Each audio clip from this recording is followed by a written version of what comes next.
साईबाबांची कथा.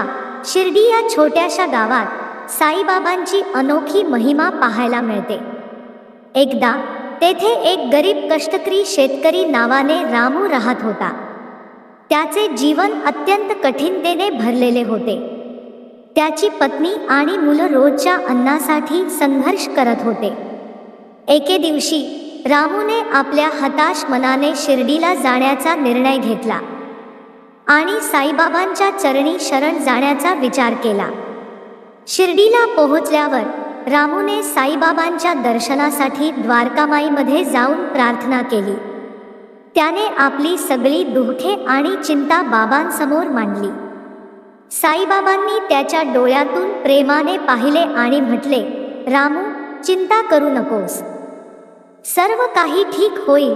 त्याच रात्री साईबाबांनी रामूला एका स्वप्नात भेट दिली. त्यांनी सांगितले, तू उद्या सकाळी आपल्या शेतात जा, तिथे तुला एक मोठा खजिना सापडेल. रामूने या स्वप्नावर विश्वास ठेवला आणि दुसऱ्या दिवशी सकाळी आपल्या शेतात गेला. तिथे खरोखरच त्याला एक मोठा खजिना सापडला.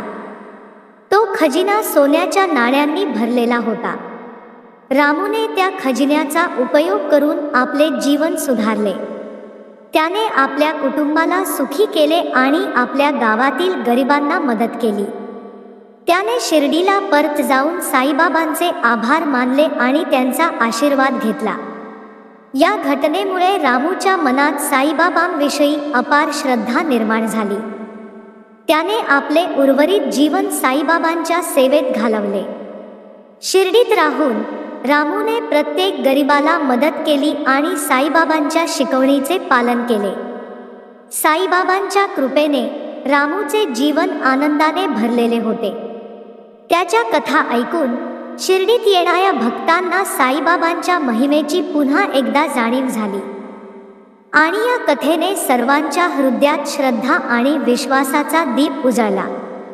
साईराम, साईराम, तुझ्या कृपेने सर्वांना सुख प्राप्त होवो, असे प्रत्येक भक्ताने प्रार्थना केली.